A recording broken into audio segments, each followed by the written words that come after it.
Aujourd'hui, on va continuer notre discussion en cytologie partie 2, où notre objectif sera de faire un voyage par la cellule, ou mieux dans la cellule. Alors, quand je pense en cellule, déjà, on pense qu'on a notre corps, on a 10 puissance 13 cellules. Donc, c'est vraiment énorme. Et qu'on a 200 types de cellules, c'est-à-dire de cellules de différentes tailles, de différentes formes, avec différentes structures en termes de quantité, différents éléments et différentes fonctions. Et l'objectif de l'étude de la cytologie, et spécialement de la cellule, et d'étudier les structures cellulaires comme on va faire là aujourd'hui, c'est pourquoi on étudie tout ça. C'est parce que si on prend par exemple le foie il est constitué d'un type de cellule qui s'appelle hépatocyte, mais on sait aussi qu'il est responsable pour la production de lipides. Mais comment ça vient cette production de lipides? Ça vient du fait qu'on a beaucoup de réticules endoplasmiques lisses pour faire cette production de lipides. Si on pense aux muscles, ça peut être le muscle cardiaque ou même tout ce qui est le muscle squelettique. On sait que ce sont des régions qui demandent énormément d'énergie. Le cœur, l'activité physique. Donc, s'il demande beaucoup d'énergie, on a besoin d'une usine, qui c'est la mitochondrie. On peut penser aussi au macrophage, qu'on parle tout le temps du macrophage. Le macrophage, c'est quoi? C'est un camion de poubelle. C'est un camion de poubelle qui lui-même, il va avoir une petite structure dans ce macrophage, qui sera le petit camion de poubelle, qui c'est le lysosome. Tout ça nous fait réfléchir sur l'importance d'étudier la cellule. En revanche, non, on peut faire une métaphore ou une comparaison avec notre corps déjà.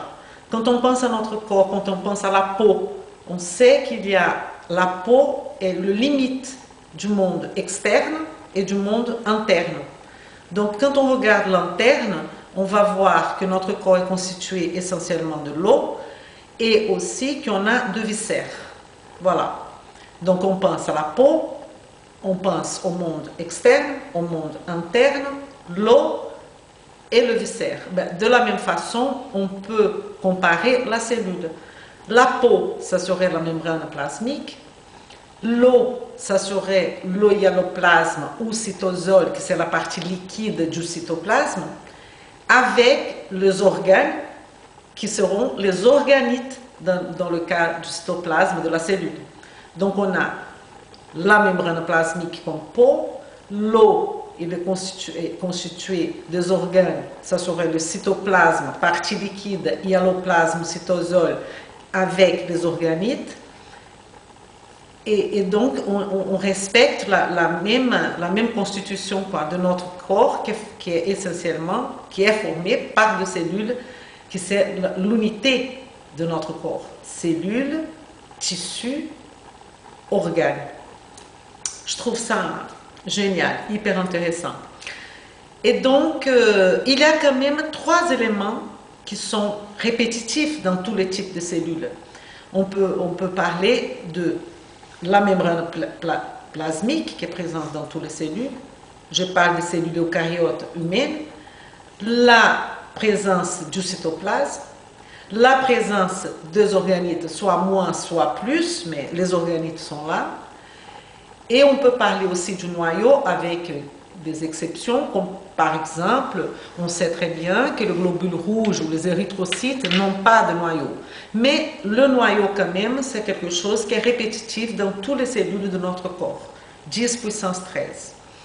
Donc, si on va faire ce voyage, là je vais donner de petites idées sur chaque organite, sur chaque région, et après on va voir tout ça profondément. Mais donc, on prend cette cellule-là, une cellule dans la tête, d'accord? La première, on a la membrane plasmique, on a beaucoup parlé dans cytologie 1, que vous pouvez regarder ou revoir si vous voulez. Après, on a ce cytoplasme où on va voir les organites, mais qu'est-ce que tient cette cellule? Qu'est-ce qui fait qu'elle ne soit pas tout molle comme ça? Ben, ce qui tient, c'est que comme notre corps aussi, on a ce qui tient ma tête comme ça, c'est les squelettes, c'est la colonne vertébrale. Donc la cellule, pareil, elle a aussi un cytosquelette.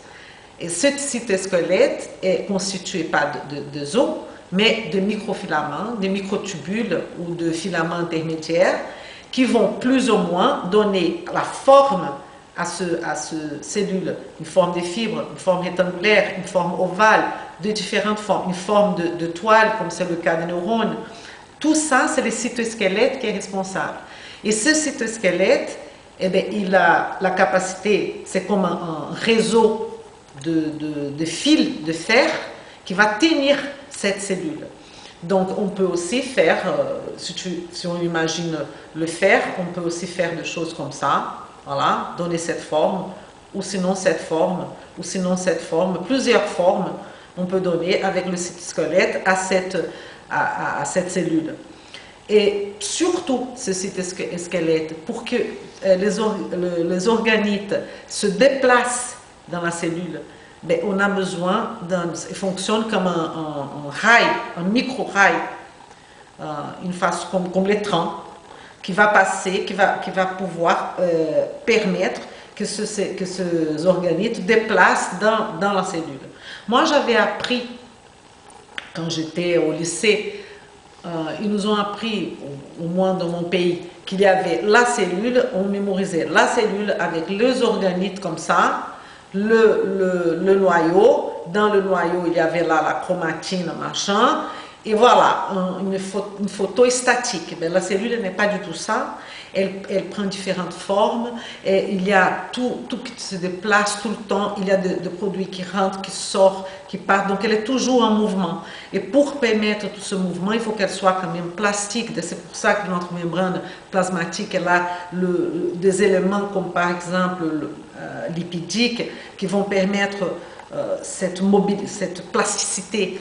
Après, dans le cytoplasme, on va avoir aussi, pour permettre cette plasticité ou pas, parce que parfois on a besoin de cellules plus rigides qui vont donner de la résistance, on a ce fameux microfilament intermédiaire, la kératine, du cheveu, des ongles, qui est un type de structure beaucoup plus rigide. Donc tout ça, c'est ce cytosquelette qui va permettre cette mobilité ou pas de la cellule. Mais elle est toujours en mouvement. Il ne faut pas réfléchir comme quelque chose de figé. Bon, ça c'est une chose. Après, si on regarde cette structure de la cellule dedans en dehors, on va voir là le noyau. Dans ce noyau, je pense de suite au nucléole. Quand je pense au nucléole, je pense à la production constituée essentiellement une masse dense de RNA ou ARN, comme on veut, qui va avoir de fonctions très importantes. Le noyau.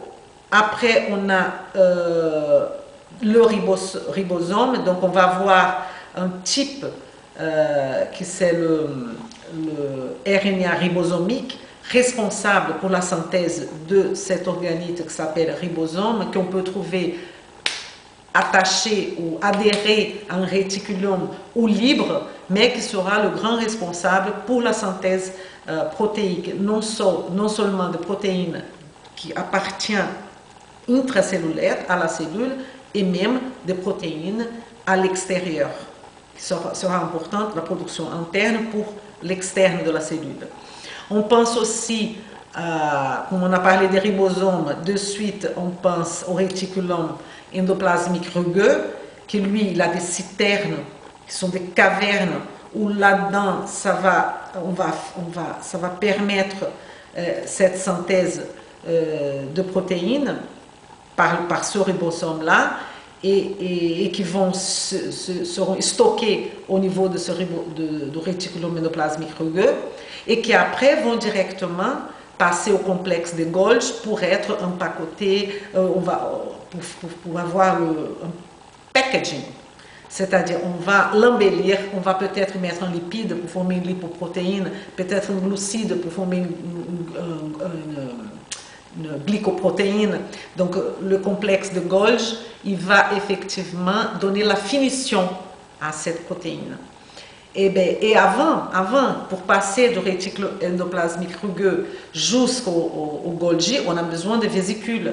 Ces vésicules sont responsables exactement pour le passage entre le réticulum endoplasmique rugueux jusqu'au complexe de Golgi.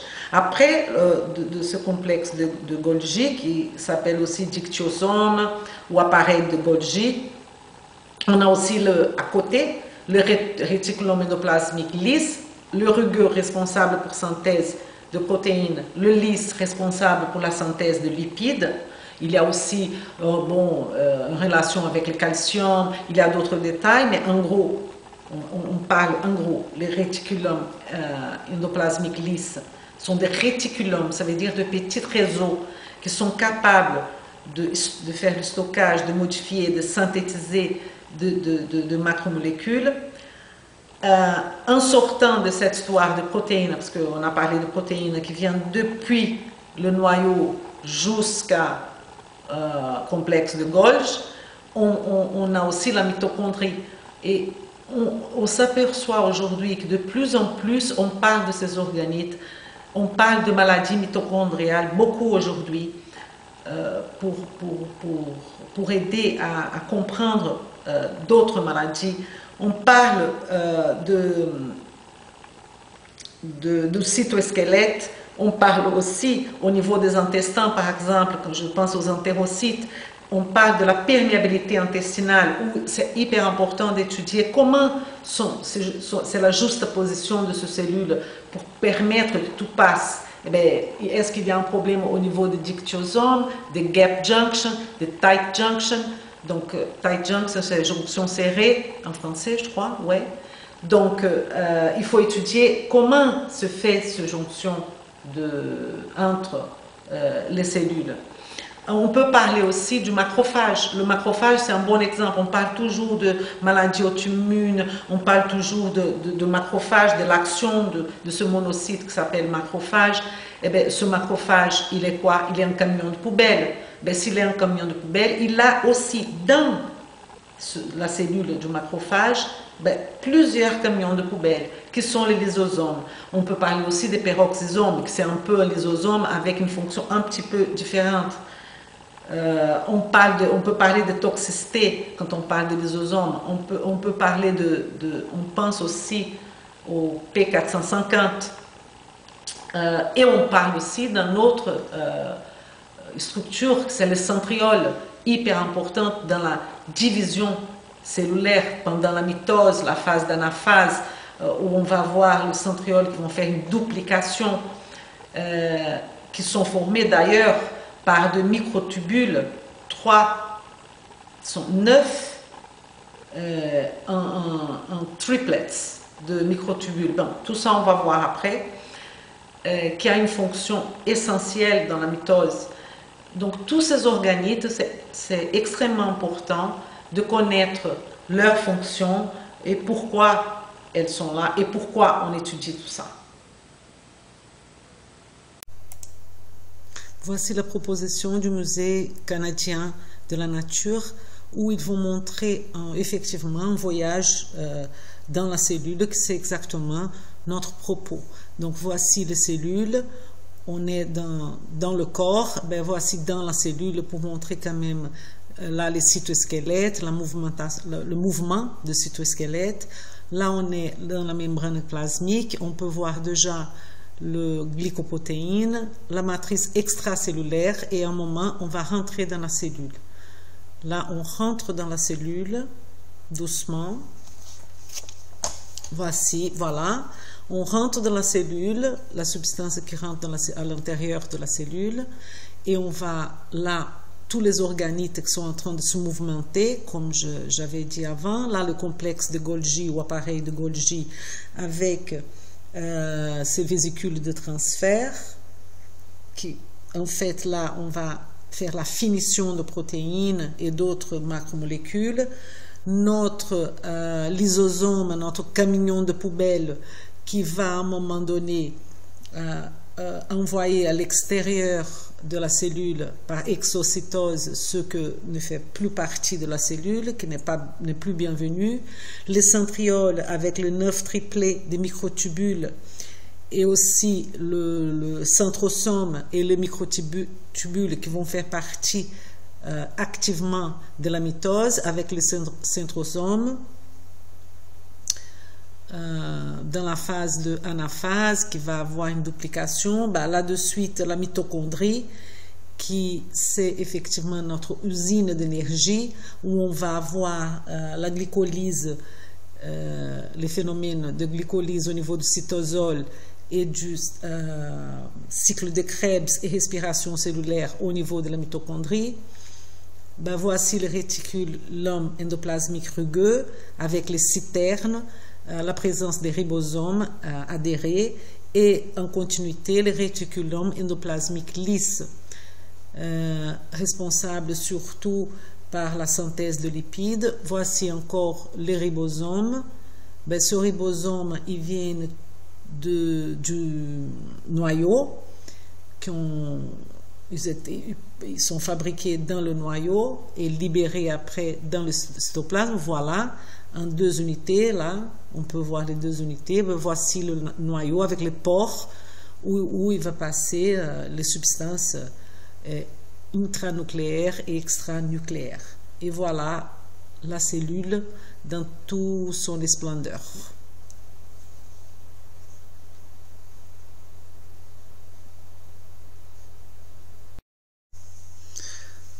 Bon, on commence alors notre cytologie partie 2, on va faire ce voyage dans la cellule.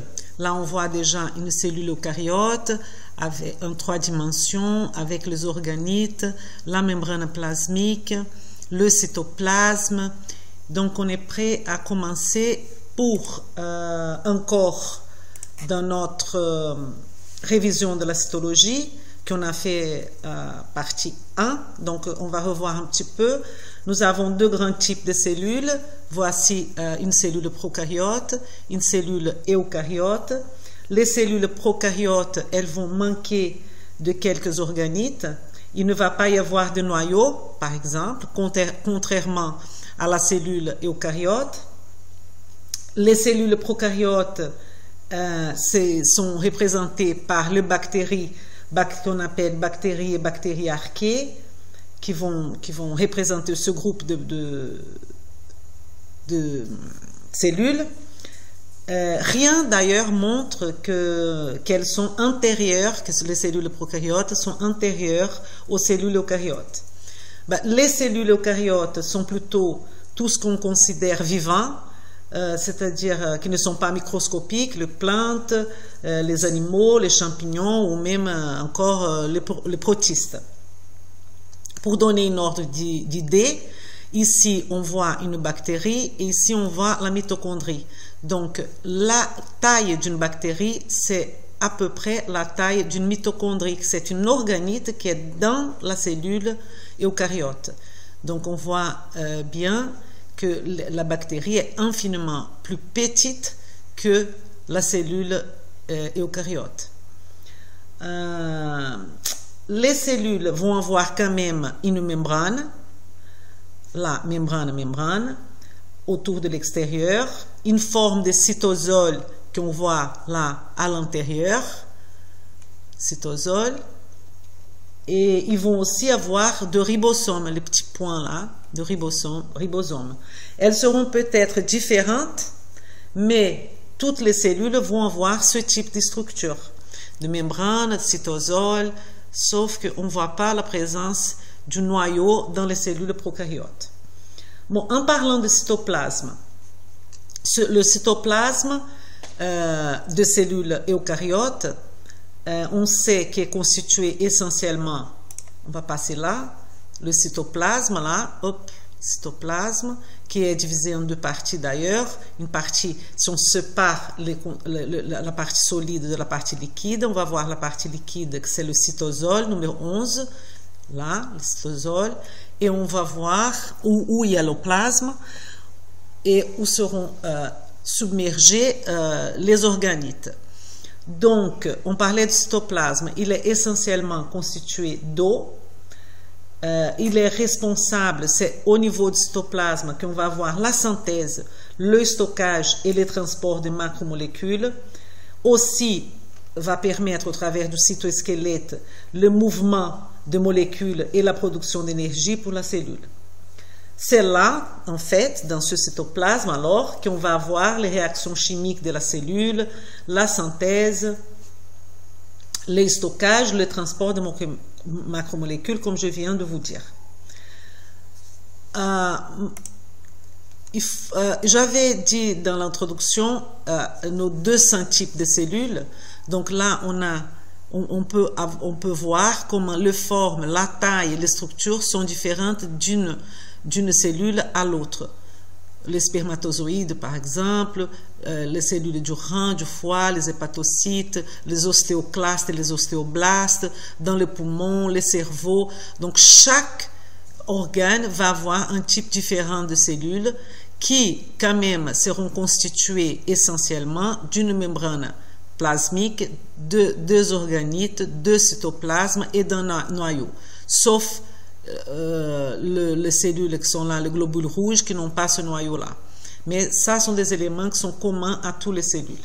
Ça, c'est important de préciser. Et là, on revient à notre cytosquelette, que j'avais parlé dans mon introduction aussi, qui vont établir et maintenir l'architecture de la cellule. C'est à ça qui sert ce cytosquelette. Donc ici, je donne un exemple d'un réseau de barbelés, comme c'est un réseau de barbelés dans le cytoplasme de la cellule, qui va effectivement tenir cette cellule d'une façon ou d'une autre. C'est-à-dire qu'il va tenir cette cellule, par exemple, si on a besoin d'une cellule au niveau musculaire, elle va avoir une forme de fibre comme ça. Si c'est déjà au niveau du poumon, la forme est complètement différente.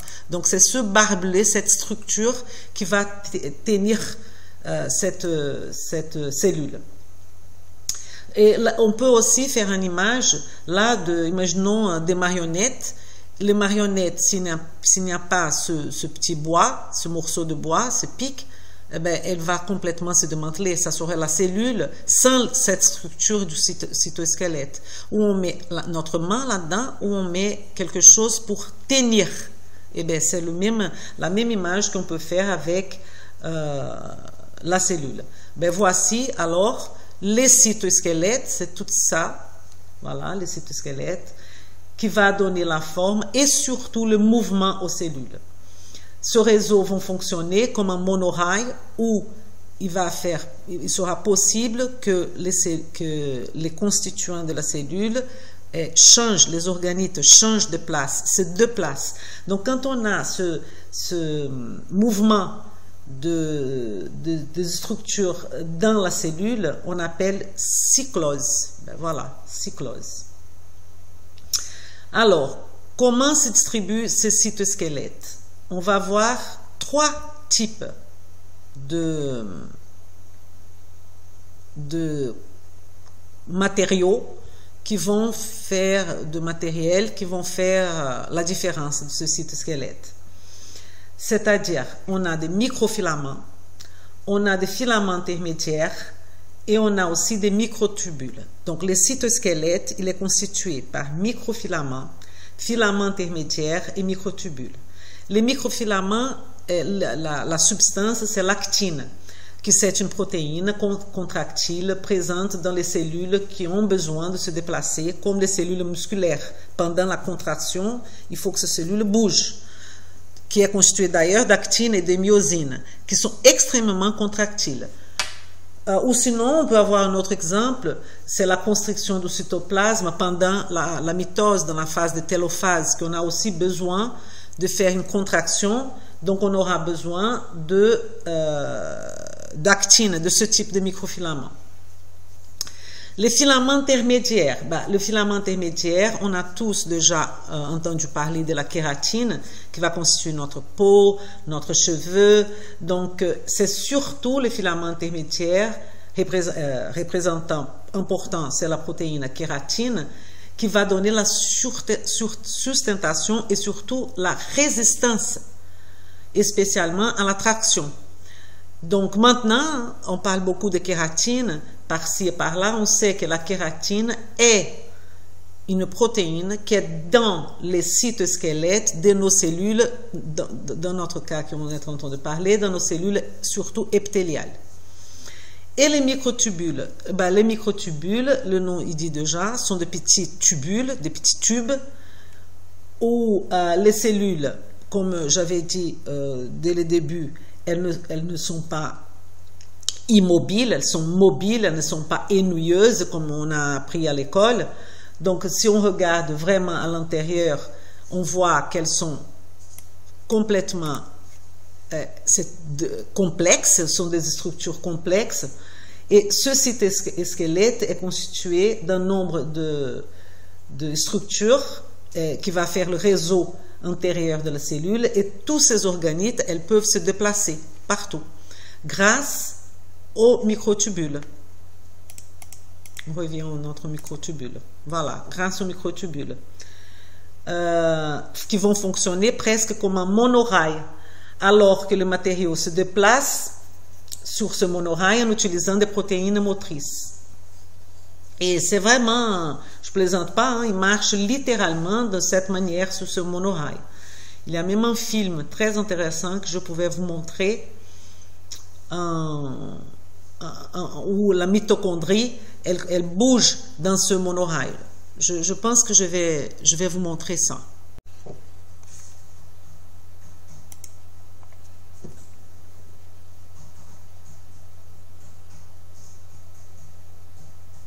Là, on peut bien voir la mitochondrie en train de se déplacer dans le monorail que je vous avais parlé, qui c'est le microtubule. On voit l'énergie qui sort de cette mitochondrie. Donc, c'est pour effectivement illustrer ce déplacement que les organites sont capables de faire via ce monorail qui est le microtubule. Ben là, les microtubules qui passent loin, là, vous voyez, et tout le dynamisme qu'il y a dans une cellule. On peut voir aussi un peu plus tard, voilà, le microtubule pour le déplacement, et là on a les centrosomes, une région où ce microtubule seront utilisés comme les fuseaux pour la duplication de la cellule dans la phase de mitose. Nous passons maintenant au noyau.